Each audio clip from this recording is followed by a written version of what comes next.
மூத்த பத்திரிகையாளர் வெங்கடேஷ் சார் நம்முடைய இணைஞ்சிருக்கார். வணக்கம் சார். வணக்கம் சார். எக்ஸிட் போல் நிலவரம் வரப்போகிறது. அதாவது ஓட்டு போட்டவர்கள் வெளியே வரும்போது ஒரு கணிப்பு சொல்லியிருப்பாங்க, நான் இவங்களுக்கு தான் ஓட்டு போட்டேன்னு சொல்லிட்டு.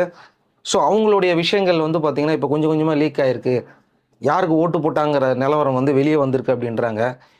இதற்கு முன்னாடியே விஜய் அவர்கள் தேர்தலில் போட்டியிட்டு வெற்றி கண்டிருக்கிறார்கள். அதை பற்றி ஏன் பேச மாட்டேன்றான்னு சொல்கிறாங்க. அது என்ன நிலவரம் நீங்கள் சொல்லுங்கள். அதே மாதிரி அடுத்தடுத்து என்ன நடக்க போகுது, விஜய் கூட்டணிக்கு போறாரா அப்படிங்கிற மாதிரி செய்திகள்லாம் வருதே சார்.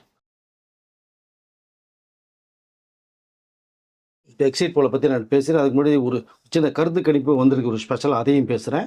பர்சன்டேஜ் என்ன வாங்குற விஷயத்தை நான் பேசுகிறேன். அதுக்கு முன்னாடி பார்த்தீங்க அப்படின்னா 2021, அதாவது இப்போ தான் விஜய் தேர்தலில் நிற்கிறார். 2026 தேர்தலாக உள்ளே வந்திருக்காரு. அரசியல் அனுபவம் இல்லை, அவர் ரசிகர்களுக்கு இல்லைன்னு சொன்னார். ரசிகர்களுக்கு எந்த அளவுக்கு இருந்ததுங்கிற சந்தர்ப்பத்துக்கான இப்போ சொல்ல வரேன் என்னது. ஸோ 2021 இதே ரசிகர்கள் வந்து ஊரக உள்ளாட்சி தேர்தலில் சுயேட்சை வேட்பாளர் வந்து நிற்கணும்னு முடிவு பண்ணுறாங்க 9 மாவட்டங்களில்.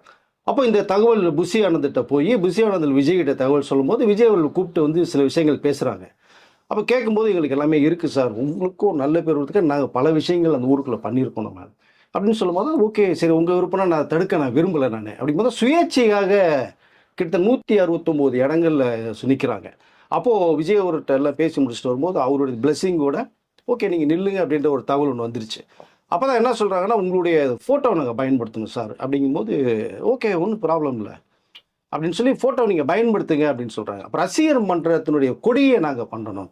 அதாவது ரசிகர் மன்றமாக இருந்து நற்பணி மன்றமாக மாதிரி மக்கள் இயக்கமாக மாறினதுக்கப்புறம் தான் இந்த மக்கள் இயக்கம் தான் சேர்ந்த ரசிகர்கள் தான் உள்ளுக்குள்ளே வர்றாங்க. இப்போ ஊரக நிற்கணும்னு சொல்லிட்டு ஓகே கொடியை நீ பயன்படுத்திங்க அப்படின்ட்டு. அப்போது விஜயுடைய படமும் அந்த மக்கள் இயக்கத்தினுடைய கொடியும் பயன்படுத்தி 9 மாவட்டங்களில் 169 இடங்களில் சுயேட்சை வேட்பாளர் நிற்கிறாங்க.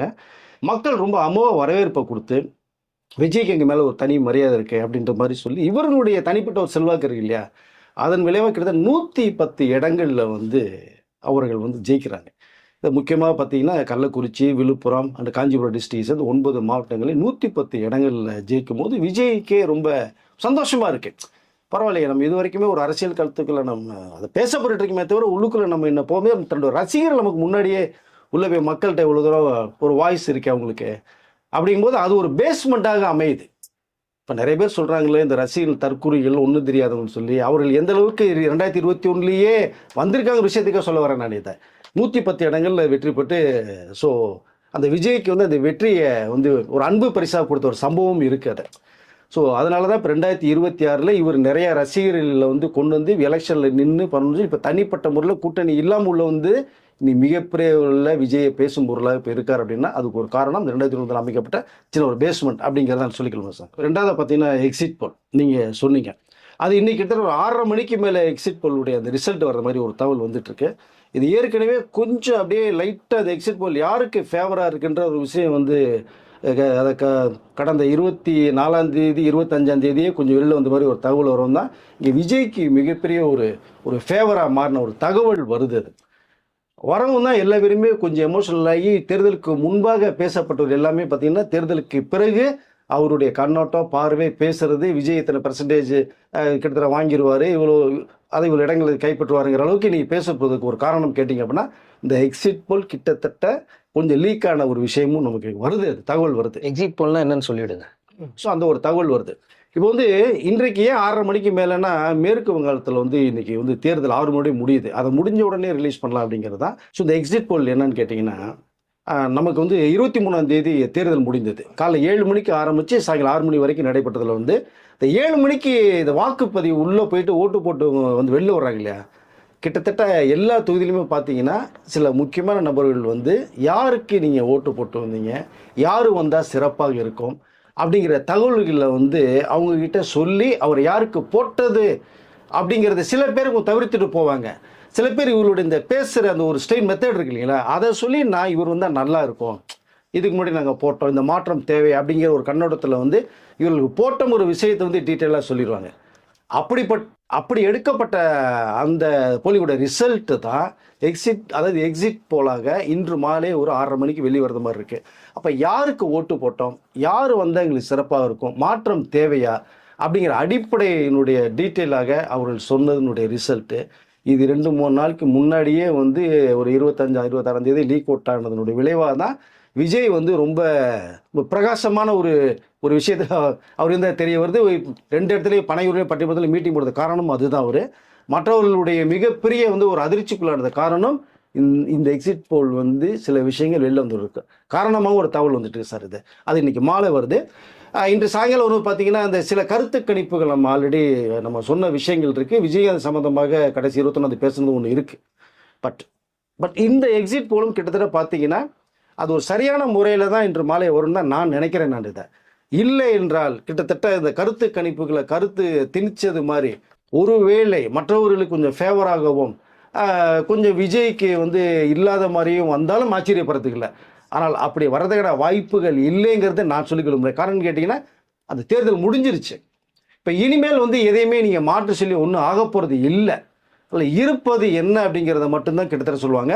அப்படி அவர்கள் சொல்கிற ரிசல்ட்டு 6:30 மணிக்கு மேலே வரும்போது விஜய்க்கு ஒருவேளை ஃபேவராக அந்த ரிசல்ட் வந்துருச்சுன்னா அதனுடைய எல்லாருடைய கவனமே பார்த்தீங்கன்னா விஜய் பக்கம் திரும்பின வாய்ப்புகள் இருக்கும். ஏன்னா மே 4 வரக்கூடிய இந்த கவுண்டிங்கில் வரக்கூடிய ரிசல்ட்டுக்கு முன்பாக கிட்டத்தட்ட ஒரு 40% ரிசல்ட் இன்றைக்கே தெரிகிற வாய்ப்புகள் நிறைய இருக்கும் அப்படிங்கிற அந்த ஒரு கண்ணோட்டம் இருக்குது. அதுதான் நமக்கு வந்து இன்றைய மாலை வரை கூட இந்த எக்ஸிட் போல் அப்படிங்கிற ஒரு விஷயம் சார்.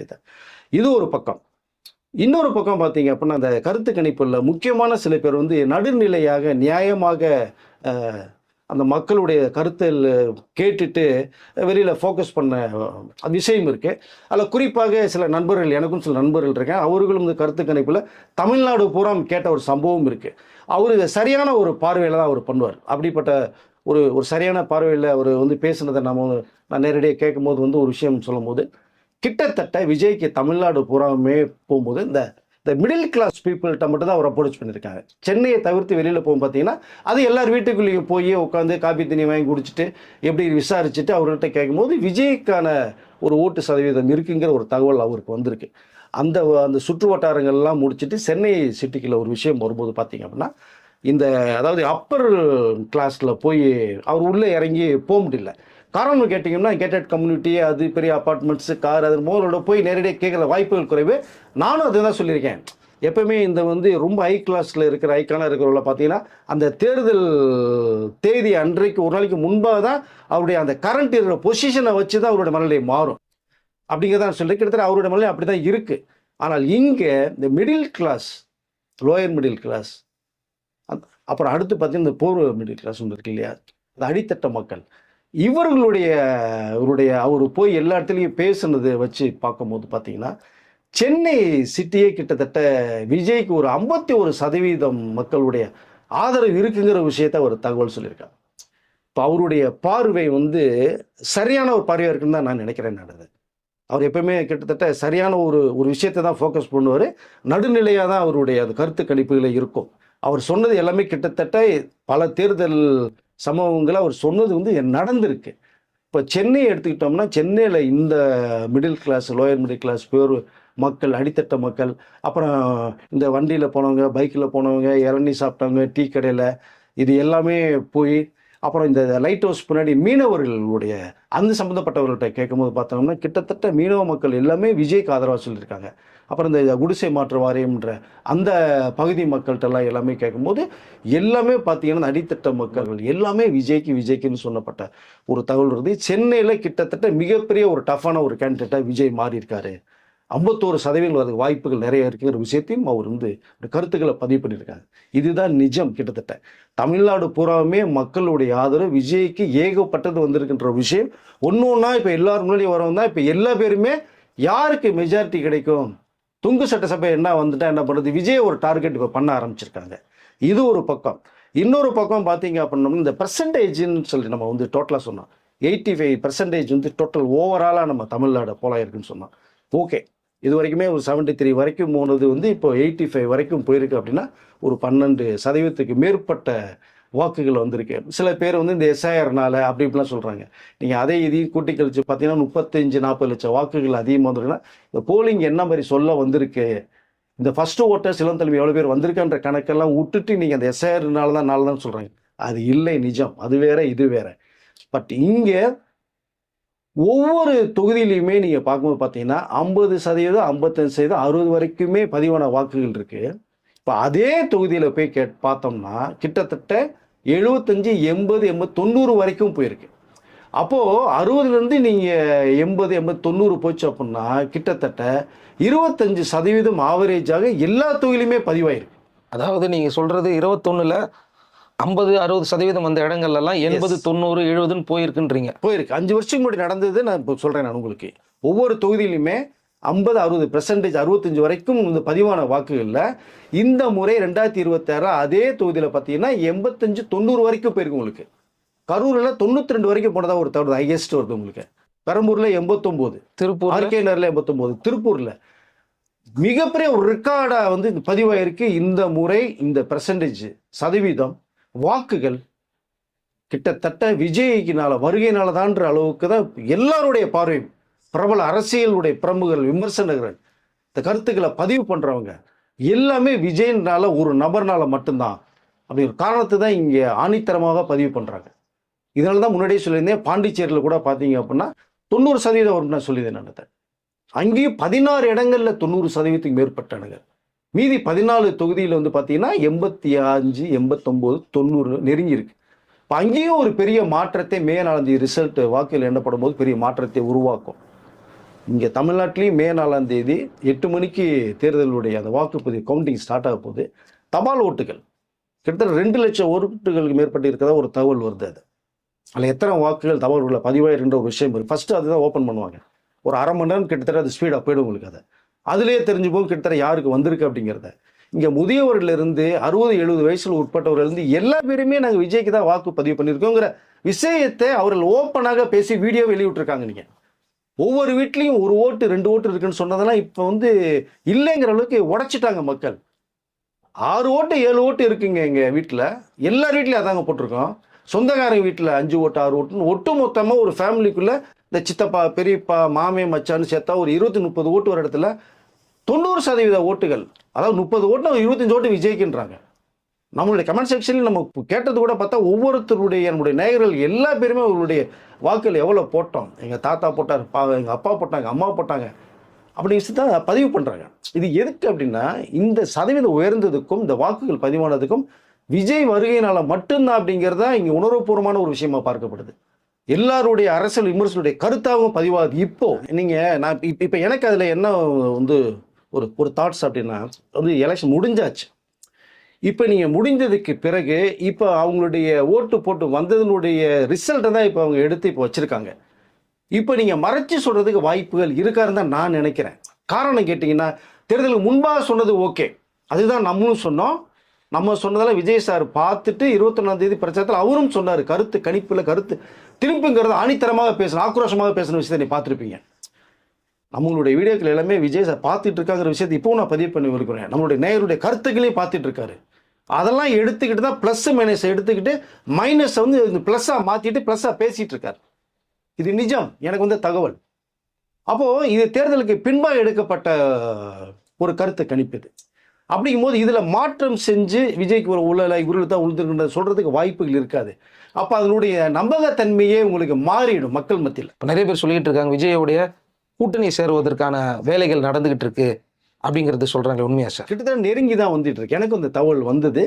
நிறைய முக்கியமான நபர்கள்லாம் விஜய்க்கு ஒரு தூது விட்டதாக ஒரு தகவல் வருது. முக்கியமாக நம்ம சொல்லணும்னா ஏற்கனவே கூட்டணிக்குள்ளே கிட்டத்தட்ட நெருங்கி வரக்கூடிய சந்தர்ப்பத்தில் இந்த மெகா ஒரு அரசியல் கட்சி வந்து இப்போ ரொம்ப ஃபீல் பண்ணுறதா ஒரு தகவல் வருது. விஜயை மிஸ் பண்ணிட்டோமே, போயிருந்து கூட்டணி அமைச்சிருந்தா சிறப்பாக இருந்திருக்குமே, தவற விட்டுட்டோமோன்னு சொல்லி ஃபீல் பண்ணுறாங்க. என்ன சொல்கிறது, நம்ம காலங்கடந்த யோசனைகள் வந்து இப்போது பிரயோஜனம் இல்லை அப்படிங்கிறதா ஒரு விஷயம். இருந்தாலும் அவருக்கு விஜய் மேலேயும் நல்ல மரியாதை இருக்குது, விஜய்க்கு அவர்கள் மேலேயும் நல்ல மரியாதை அன்பு பற்றும் இன்னமும் இருக்குது, மாற்று கருத்து இல்லை. தேர்தலுக்கு பிறகு சில மாற்றங்கள் உருவானால் அப்போது ஒன்றும் கெட்டு போகிறதில்லை. எப்போவுமே விஜயோடைய கதவுகள் அந்த இதே கதவுகள் திறந்தே தான் இருக்குங்கிறத நான் சொல்லிக்கல விரும்புகிறேன் நான் அதை. ஸோ அதனால் இன்றைக்கு விஜயை எப்படியாவது விஜய் ஒரு கணிசமான இடங்களையும் கணிசமான வாக்குகளையும் பெற்ற 4ஆம் தேதி ரிசல்ட்டுக்கு பிறகு வந்துருச்சுன்ற ஒரு தகவல் வந்துட்டாலே ஒரு 12 மணிக்கு மேலே தகவல் வந்துடும். உங்களுக்கு வந்துட்டாலே கிட்டத்தட்ட விஜய் கிட்ட நெருங்கி பேசுகிற வாய்ப்புகள் நிறையா இருக்கும். அதற்கு இப்போவே தூது போகிறதா ஒரு தகவல் வந்துகிட்டு இருக்கு. இப்போ தொலைபேசி மூலமாக மொபைல் மூலம் விஜய் கிட்ட இந்த கான்டாக்ட் வச்சுட்டு இருக்க மாதிரி இருக்குது. இப்போ விஜய் வந்து கொஞ்சம் நம்மளுடைய தமிழ் கடவுளுடைய ரொம்ப பற்ற எப்பயுமே அதிகம் இருக்குது. நான் சொல்லிக்கிறேன். திருச்செந்தூர் போயிட்டு வந்தாங்க, அப்புறம் மாரியம்மன் கோயில் இதெல்லாம் போயிட்டு வந்தாங்க. இன்றைக்கு ஷிரடி போயிருக்கார்.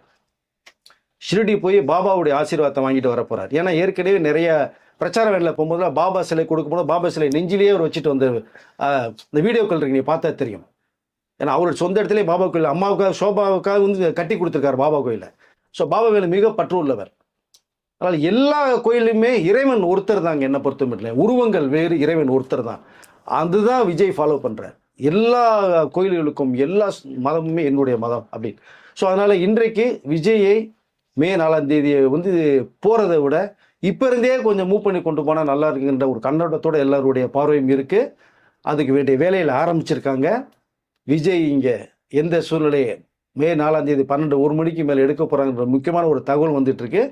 இப்போவே கிட்டத்தட்ட விஜய்க்கு அந்த ஃபேவரான ஒரு கணிசமான அந்த முன்னிலையும் இதுவும் வரக்கூடிய சூழ்நிலை மாறும்போது அவருக்கு வேண்டிய பாதுகாப்பலை தருவதற்கும் இங்கே எல்லா துறையும் தயாராகி கொண்டு இருக்கின்ற ஒரு தகவலும் நமக்கு வந்திருக்கு. அதனால் அந்த மே 4ஆம் தேதிக்கு பிறகு அவருக்கு என்னென்ன தேவைங்கிற ஒரு விஷயம் பேசப்பட்டு இருக்கு. கூட்டணிக்குள்ளே எப்படியாவது இழுக்க வேண்டும் என்ற அந்த ஒரு கண்ணோட்டத்தோடையும் இப்போ பேச்சுவார்த்தையில் போயிட்டு இருக்க ஒரு தகவல் வந்துட்டு இருக்கு சார். Okay sir. ஏன்னா ரசிகர்கள் வந்து தொடர்ந்து இதை தான் தெரிஞ்சுக்க விரும்புகிறாங்க. நாங்கள் கருத்து கணிப்பை விரும்பவில்லை, நாங்கள் இவ்வளோ போட்டிருக்கோம், ஆனால் எங்களை வந்து நீங்கள் கருத்து கணிப்பிலே ஆட் பண்ணலையே அப்படிங்கிற கோவத்தினால தான் வந்து விஜய்க்கு இவ்வளோ ஓட்டு போட்டோங்கிறத வந்து கீழே கமெண்ட் செக்ஷன்லேயே சொன்னாங்க, சமூக வலைதளங்களையும் வெளியிட்டாங்க. அதனால தான் அவங்க இன்றைக்கும் சொல்லிட்டு இருக்காங்க, சார் நீங்கள் 1000 எக்ஸிட் போல் கூட வெளியிடுங்க, இன்றைக்கி 6:30 மணிக்கு கூட நீங்கள் எக்ஸிட் போல் கூட வெளியிடுங்க, எங்கள் ஓட்டு என்றைக்குமே மாறாது, எங்கள் ஓட்டு இருக்குது சார் அப்படிங்கிற மைண்ட் செட்லேயே வந்து பார்த்திங்கன்னா அவங்க இருக்காங்க. எதுவாக இருந்தாலும் சரி, நாளைக்கு நம்ம அந்த எக்ஸிட் போல் டெஃபினெட்லி அதையும் நம்ம வந்து ரிவ்யூ பண்ணுவோம் நாளைக்கு. கண்டிப்பாக கீழே கமெண்ட் செக்ஷனில் தொடர்ந்து நீங்கள் என்ன நினைக்கிறீங்க, விஜய் வந்து கூட்டணியில் இருந்தால் சரியா இல்லை விஜய் தனியாகவே பரவாயில்ல அங்கே இருக்கட்டும் அப்படின்றத நீங்களே கமெண்ட் செக்ஷனில் வந்து கமெண்ட் பண்ணுங்கள். நன்றி சார். நன்றி சார்.